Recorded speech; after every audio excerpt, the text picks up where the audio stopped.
Okay, so let's have a look at this in Maya real quick.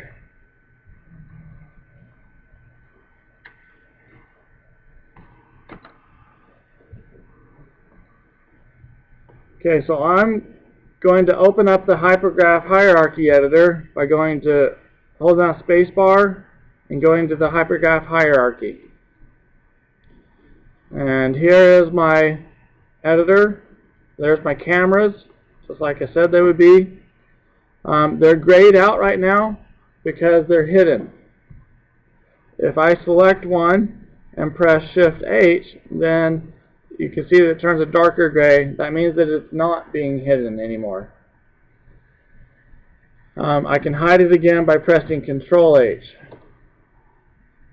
Now, you don't see the shape nodes. I said you had to force it to show the shape nodes, so let's do that. So if you go to Options, Display, Shape Nodes, and there it is.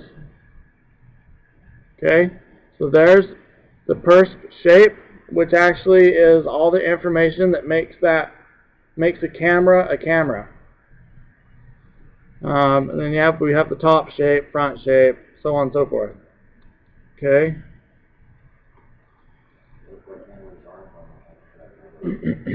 Then that means that you're not showing the hidden nodes. So if you go to Option, Display, and check Hidden Nodes, then it will show those nodes that are hidden. Okay. So I'm going to turn off hidden nodes for now. And now I have nothing. It appears that there's nothing in my scene. Well, there is. It's just only stuff that's hidden. So I'm going to create a mesh. I'll create a cube. And I'm going to create a cone. Okay, I'm going to move this one. I like to work with the channel box a lot.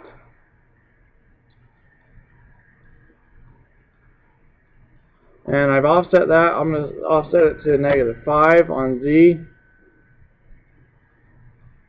And then I've got my cube. I'll just leave it at the origin. Okay, so we're going to set up, we've got our scenario set up. Here's my two nodes, my cube and my cone. And I want you to pay extra close attention as to what happens to the translate values when I parent the cube to the cone. Now all I have to do to parent something in the hypergraph is middle mouse click the node, the transform node, and drag it to another transform node. And that parent and then that will parent it. Okay? So if unparented, the cube doesn't have any translate information. Well, it does, but it's all set to 0, right? When I parent it to the cone, the translate Z becomes a 5. That's its offset from its parent.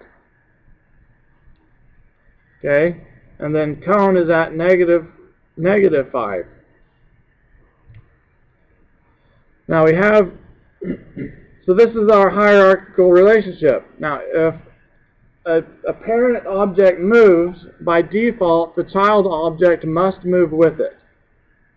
So if I grab the cone and move it, the cube is going to move with it. If I grab the cube, which is a child of the parent, then it can do what it wants to do. Okay, this is important. I know it's really simple, but it's very important because we're going to be using this a lot. And so the child can do what it wants to do. But wherever it ends up, it's going to follow the parent. Now, your rotate values, so that's translate. So for your rotate values, we press E on the keyboard, we can start rotating things. And again, if we rotate the parent, the child is going to rotate directly around the parent. If we rotate the child, it's not going to affect the parent. That's pretty simple.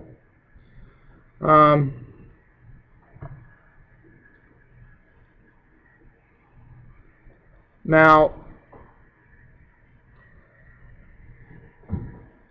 we can use this rotation a whole lot. In fact, when we create joint hierarchies for our skeletal structure,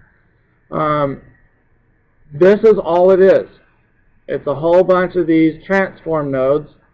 So if I were to select this and delete, and essentially we have a skeleton now, because we have two nodes, the two transforms that just don't have any visual information anymore, because I deleted their shape. I'll bring them back, because that's kind of annoying to deal with. But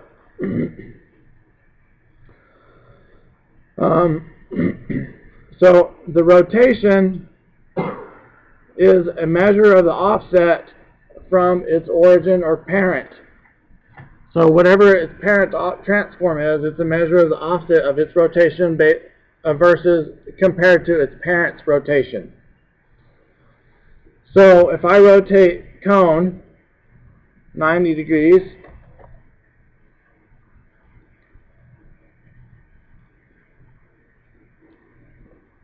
and select the cube transform, there's no rotation value.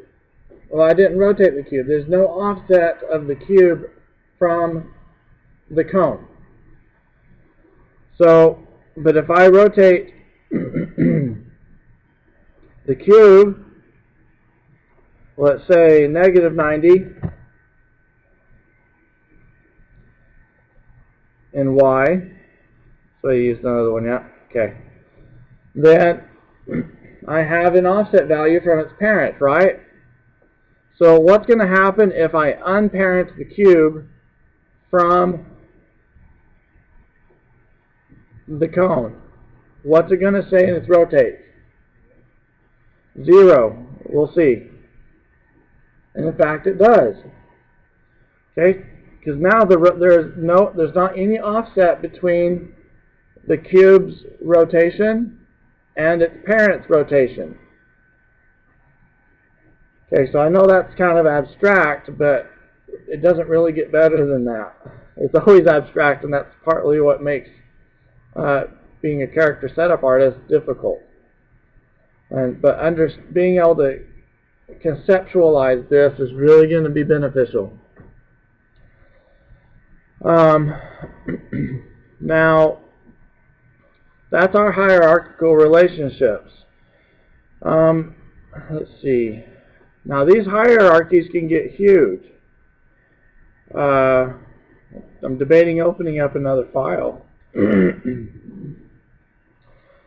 But I won't open another file. But basically, with these hierarchical relationships, without showing shapes, it's conceivable that on a feature animation rig, there will be between 5,000 and 8,000 transform nodes. And so, do these hierarchies get a little complicated? Yes. Is it important to keep things organized in your scene? And I don't mean in the view of your scene, I mean in the hypergraph or your outliner. It is very important. I cannot emphasize that enough. So how do we organize? I'm going to talk about that in our next video.